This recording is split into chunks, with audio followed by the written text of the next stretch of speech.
Yechia Melech HaMashiach, Yechia Yosef Melech Yitzhak, HaMashiach. Avner.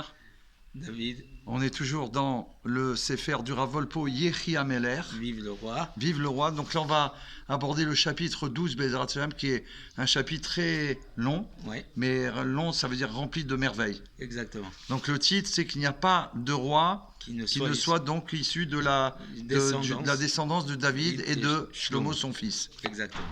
Bon, alors donc ici, on lit toujours la première partie en hébreu. Bien sûr. Diyukim nosafim bilshon Rambam balacha gimel. Avoir des précisions supplémentaires dans le langage du Rambam dans la lacha 3, on va voir. Ensuite, il va évoquer biur bilshon Rambam besefer hamitzvot, l'explication dans le langage du Rambam dans le sefer hamitzvot, à ne pas confondre avec Yad HaChazaka. C'est donc la concision, si je puis dire, des mitzvot.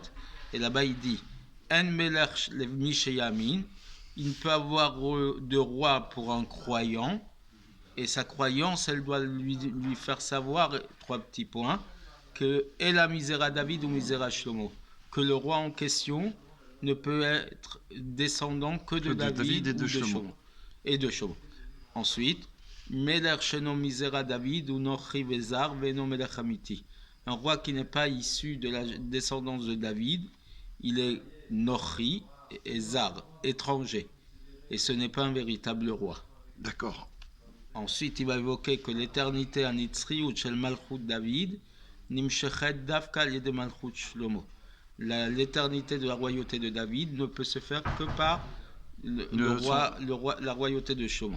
Bien que David ait plusieurs fils, d'accord, dans sa lignée. Donc ça vient uniquement par son fils, la lignée de son fils Shlomo. Oui. David ou Shlomo shenimshechu bekerem nimshecha malchutam. David et Shlomo qu'ils ont été oints avec une corde, donc l'huile d'onction est passée par la corde. Par le prophète Shmuel. Leur royauté s'est poursuivie. Et enfin, il va expliquer Biur Ma'amar Chazal. Il va commenter la parole des sages qui dit que celui qui conteste la royauté de David, Raouila Kishonachash, il devrait être mordu par un serpent. C'est dur. Ouais. Et enfin, il va terminer en disant que Meshichat Shlomo Aliede Navi et Sanhedrin va Aliede Tzadok HaKohen. L'onction de Shlomo s'est faite par le prophète et par le tribunal de 71, le Sanhedrin, le grand tribunal, et par le Kohen Tzadok. Donc on a Shmuel Hanavi, le prophète Tzadok, c'est ça le Kohen. Le Kohen, pardon, le Kohen Tzadok. Il y a le prophète Shmuel, il y a le Sanhedrin, le grand tribunal pour Shlomo HaMelech, et le Kohen Tzadok. Voilà. Bon, là pour l'instant on n'a rien compris. On n'a pas compris, on a compris que le roi ne peut venir que par le roi David et par sa descendance, laquelle Shlomo HaMelech. Voilà. Et il dit que les deux ils ont été oints, c'est pour ça que ça a perduré et que c'est pour l'éternité. Ok, on va voir ce qu'est. Donc il faut préciser plusieurs choses dans cette halakha, l'halakha 3. Premièrement, pourquoi il suffit pour un roi d'Israël qui soit imposé que par un prophète, d'accord. Alors que Rambam, dans ce chapitre halakha 3, a tranché qu'on ne peut imposer un roi que par le tribunal de 71, le grand Sanhedrin, et par le prophète. Donc, d'un côté, il nous dit qu'un roi d'Israël, c'est seulement un prophète, alors qu'ailleurs, il nous dit que ça doit passer par le grand tribunal. D'accord. Donc, il faut aussi le Badin de 71. Et ce que l'on n'a pas retrouvé, on n'a pas trouvé le Badin lorsqu'on a imposé le roi Jéroboam. Donc, il faut comprendre. D'accord. Dans quel cas faut-il 71 et dans quel cas ne faut-il pas que le Navi, que le prophète. Deuxième question à poser. Quelle est l'intention de Rambam lorsqu'il est dit Afalpi Sheikar Amalchut et David? Bien que la principale force de la royauté appartient à David. Ça veut dire quoi, Ikar Amalchut? Ikar, c'est l'essentiel. L'essentiel de la royauté. Il y a l'essentiel et le secondaire. Comment ça se passe? Il y a la royauté ou il n'y a pas. C'est quoi l'essentiel de la royauté? Qu'est-ce qu'il veut dire? D'accord. Enfin, encore une question. Qu'est-ce qu'il veut dire lorsqu'il dit dans cette halakha ve'yeh mibanav melech, que le roi doit faire partie de ses fils. D'accord? Puisque l'intention de Rambam n'est pas de dire que des fils d'un roi d'Israël peut sortir un roi. D'accord? Parce que sinon, il aurait dû le dire avant qu'il écrive, bien que l'essentiel de la royauté appartient à David. Donc, puisqu'il a écrit que l'essentiel de la royauté appartient à David, oui. Il faut dire que la condition que le roi soit issu de ses fils, il parle de la royauté de David, il ne parle pas de toute la royauté d'Israël. D'accord. Pour David, apparemment, un des critères doit être que le roi doit être issu de ses propres fils. D'accord? Mais ce qui n'est pas pareil dans la royauté d'Israël. D'accord? Et donc, ça, il va falloir le comprendre. Bon. D'accord? Donc, comprendre cette idée que chez le roi David, le roi doit être absolument issu de ses fils. De lui-même. De sa lignée. De sa lignée à lui. Voilà. Ensuite, quatrième question.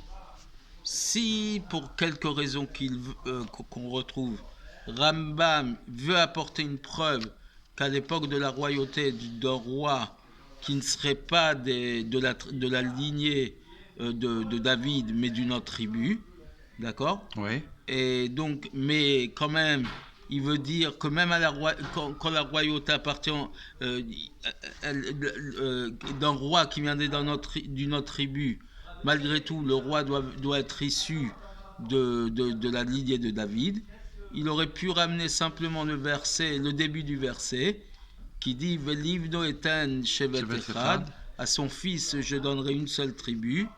Et à quoi ça sert de rajouter la suite du verset qui dit les Ma'an eyot nir le David Avdi kol hayamim lefanai berushalayim, pour qu'il y ait un luminaire pour David mon serviteur pendant toute sa vie, lorsqu'il se trouvera présent devant moi à Yerushalayim.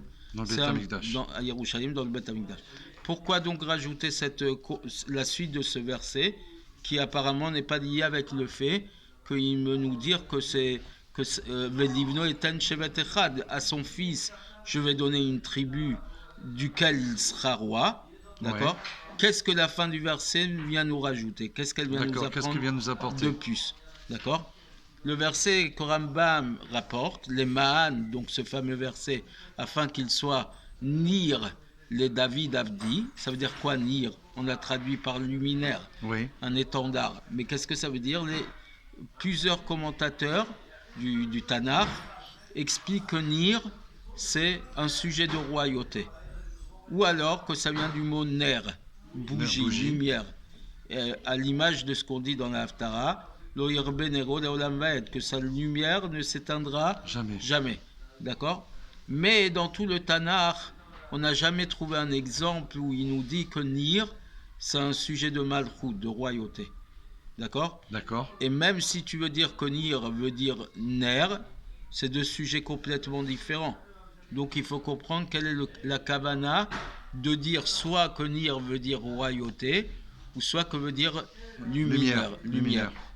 On n'a pas trouvé d'exemple ailleurs. Donc comment ici traduit ça comme ça? Et donc, ça, ce sont les différentes questions que le Rav a posées.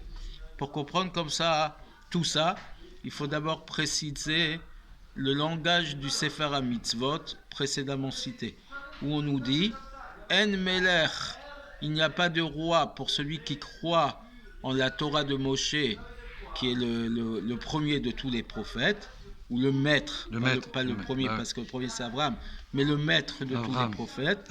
Moshe Rabbeinu, notre maître. Voilà.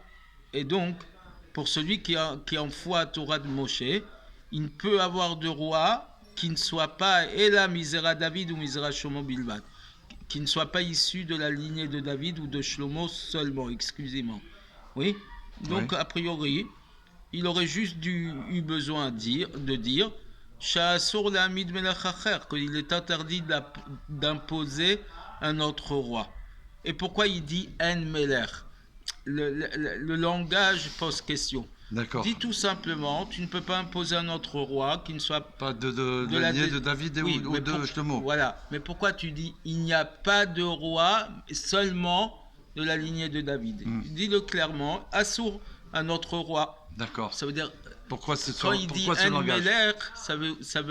Ça doit vouloir nous faire comprendre que la royauté ne peut pas appartenir à quelqu'un d'autre.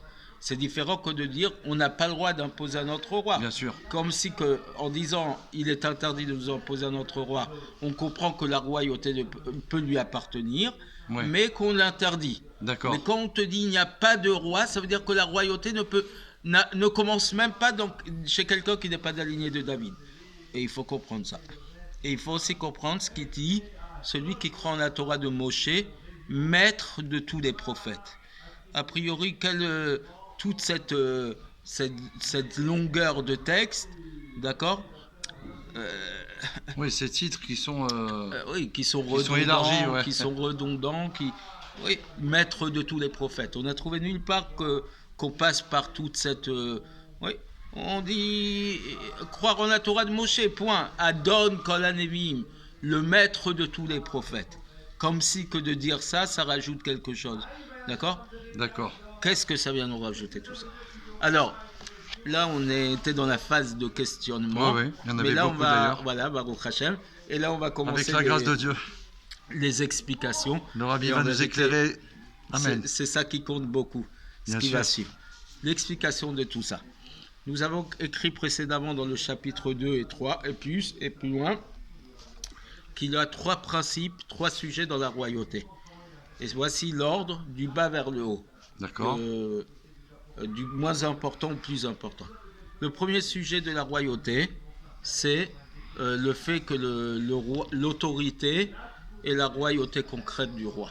Le fait qu'il soit roi, il dirige, il commande, voilà. C'est lui qui décide. C'est lui qui décide.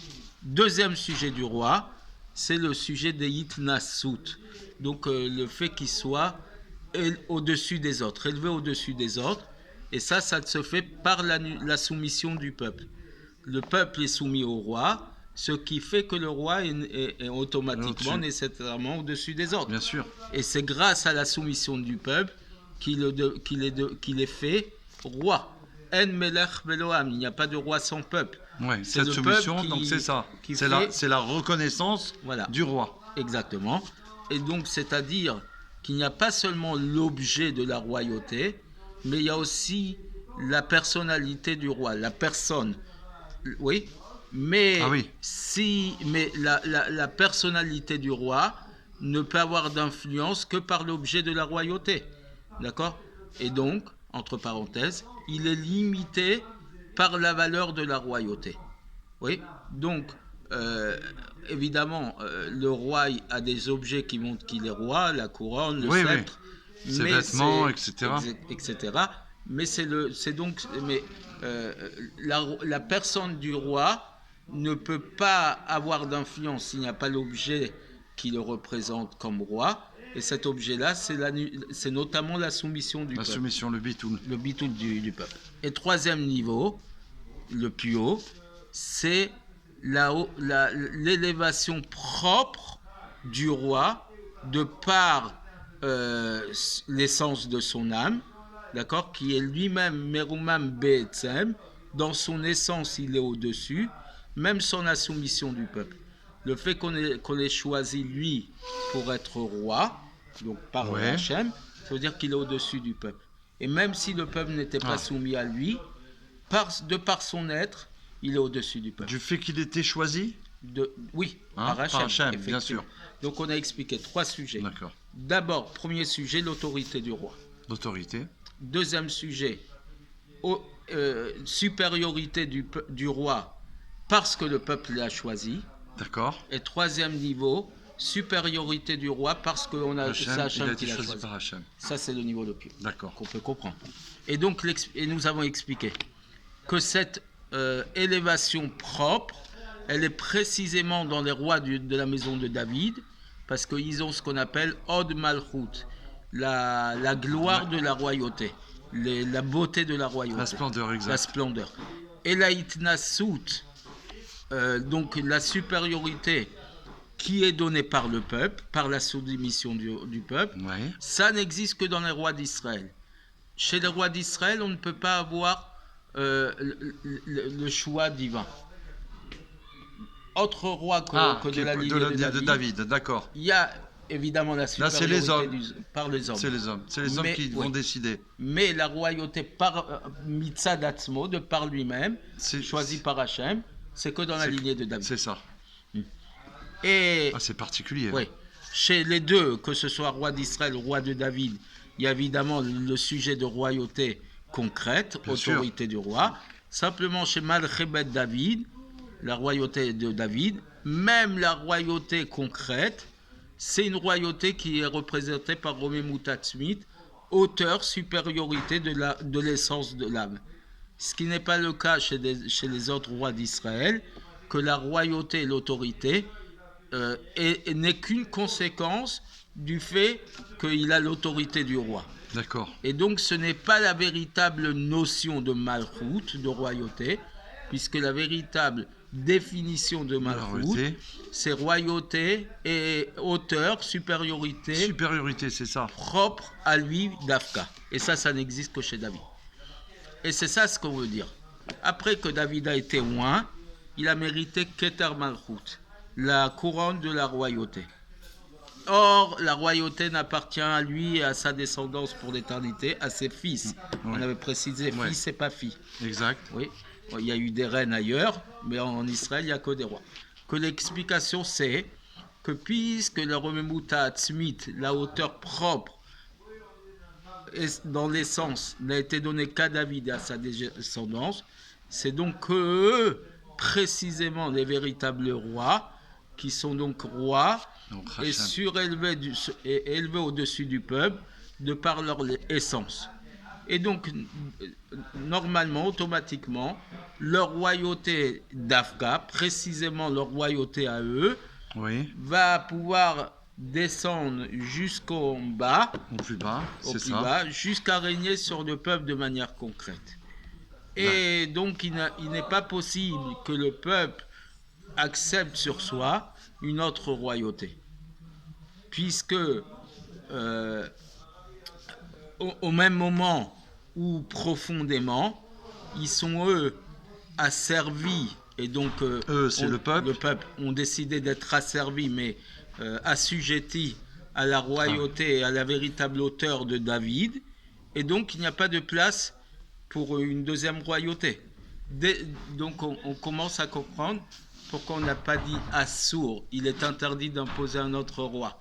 On a dit En, il n'y a pas, parce que véritablement, la royauté n'appartient qu'à David, parce que Romemut Atzmit, la hauteur propre, n'appartient qu'à David.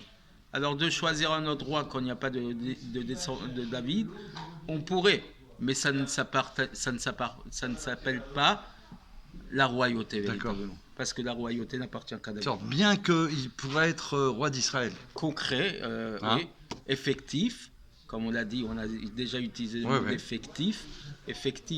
Effectivement, il peut y avoir un autre roi, mais la royauté n'appartient qu'à David. Et voici que Rambam, dans le Sefer Mitzvot, précision extraordinaire. Oui, 362, il a amené une mitzvah négative qui est qu'il est interdit d'imposer un homme étranger dont la mère n'appartient pas au peuple d'Israël comme roi. On ne peut pas nommer, même si son père est juif, ou même s'il a décidé de se convertir, on ne peut pas l'imposer comme roi. S'il n'est pas issu d'une mère juive, il ne peut pas être roi. D'accord. Donc ça peut être qu'un juif en fait. Voilà. On est d'accord. Un juif de naissance. De naissance. Et une naissance par sa mère, évidemment. Un juif de naissance. Et il rajoute que cette condition-là n'est pas seulement pour la royauté, mais pour toutes les nominations qui puissent exister dans le peuple juif, que ce soit des nominations de Torah, donc spirituelles, ou que ce soit des nominations d'autorité matérielle et physique, il y a cette condition qu'il faut que sa mère soit juive. D'accord. A priori, il aurait pu dire que ce rajout du Rambam, que dans tout poste nominatif, il y a cet interdit d'un goy, c'est pour répondre à la question du Ramban, de Nachmanide, Parashat Shoftim. Voilà. Là-bas, il a posé la question. Pas Rambam, mais Ramban. Nachmanide, Rabbi Moshe ben Nachman, qui est un contemporain du Rambam. Et là-bas, il pose la question. Il y a écrit dans le chapitre, dans le Deutéronome, chapitre 17, verset 15, Parashat Shoftim. Oui. Là-bas, il est écrit Asher Yetzave Akatu, dès lors que la Torah va t'ordonner, Tassim Alecha Meler. Non, ça, c'est les paroles du Ramban. D'accord. Pardon. Là-bas, le pasouk, c'est Som Tassim Alecha Meler. Mets sur toi un roi que Hachem choisira pour toi. D'accord. Alors, à partir du verset qui dit tu mettras sur toi un roi qu'Hachem aura choisi. C'est un chiyuv alors. Oui, et il précise Ramban, ça veut dire que c'est Hachem qui va le choisir et pas toi. Et donc, par quoi ça passe? Qui est représentant d'Hachem? C'est le Navi, le prophète. Donc, il n'y a qu'un prophète qui peut nommer le roi. D'accord. Et donc, si déjà tu as ça, quelle raison il y aurait de prévenir que tu ne peux pas mettre un roi goy de naissance, alors que Hachem ne choisira jamais un idolâtre. Donc si déjà tu m'as dit Sam Tassim Alecha Meler, que Hachem aura choisi, mets-toi un roi que Dieu aura choisi par le Navi. Oui. Donc ça élimine directement un roi qui ne serait pas choisi par Hachem, qui n'est pas juif de naissance, qui aurait été idolâtre. Donc pourquoi me dire il ne faut pas qu'il soit non juif de naissance, si déjà tu m'as déjà précisé choisi par Dieu. Ouais. Ça élimine directement un roi qui n'est pas issu d'une naissance juive. Et c'est pour ça que Rambam il écrit que cet interdit concerne aussi les autres missions, les autres postes. Là, on parle de roi. Ah oui, c'est pas que la royauté en fait. Ramban, lui, il nous fait comprendre que c'est la royauté. Ouais. Et Rambam vient nous rajouter qu'en vérité, puisqu'on nous dit, on nous rajoute cette condition, d'accord, ça veut dire même pour un autre poste qui ne serait pas de roi. D'accord. Ok. Alors, bon. Oui. Et pourquoi donc a-t-il besoin de préciser ça? Les autres postes ne sont pas choisis par le Navi. Par le prophète. Donc, et on aurait pu penser qu'il n'y a pas cet interdit de ne pas mettre de goy. Et donc, c'est pour ça qu'il rajoute ça. Mais Bémet, même d'après l'avis du Ramban, de Nachmanide, c'est comme ça. Que même pour un autre poste, on ne peut pas choisir quelqu'un qui ne soit pas issu d'une naissance juive. D'accord. Où est-ce qu'on voit ça? Dans Yevamot, page 45b, il écrit... Tu ne pourras que ce verset, que tu ne pourras pas te mettre quelqu'un qui n'est pas de naissance juive, c'est même pour les autres nominations. Et malgré tout, il a quand même posé sa question. Et donc, pourquoi il a quand même posé la question, puisque c'est écrit clairement dans la Gemara? Oui. Parce que Al-Kol Panim, au moins, on ne fait pas sortir le verset de son sens littéral. Puisque le verset, il parle d'un roi. Donc, il a posé la question. Puisque l'interdit concerne n'importe quelle nomination, ouais, pourquoi on parle du roi ici? Parle d'une idée plus générale. Par rapport à ça, c'était ça sa question. Puisque l'interdiction, c'est surtout, pourquoi dans le verset de la Torah, on parle précisément du roi? Oui, d'accord. Mais ça ne veut pas dire qu'il n'est pas d'accord que c'est pour tous les postes. D'accord. Et donc, puisque ça doit se faire par un avis, un prophète que Hachem aura choisi, et que Hachem n'aura pas choisi un goy. Et donc, la question reste en l'état.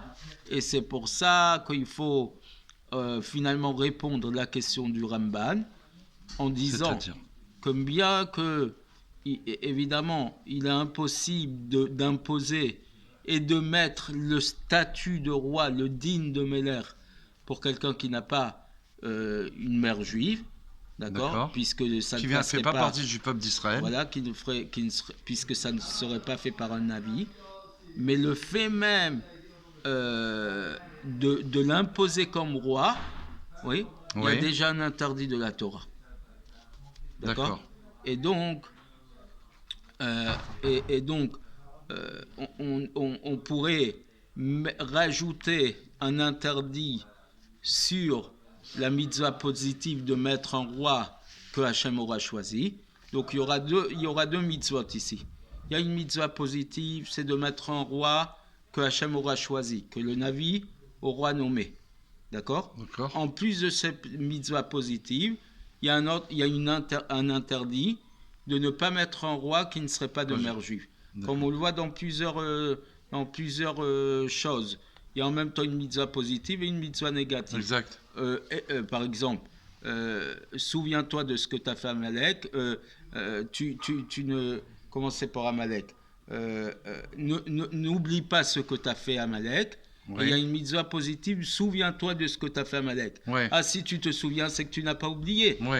Donc non, mais il y a deux mitzvot. Il y a la mitzvah positive de se rappeler. D'accord. Et la mitzvah négative de ne pas oublier. D'accord. D'accord. Là aussi, il y a une mitzvah positive de choisir un roi que Hachem aura choisi par le Navi. D'accord. Et il y a un interdit de ne pas mettre un roi qui ne serait pas juif. Qui ne serait pas juif. Voilà. D'accord. Ok.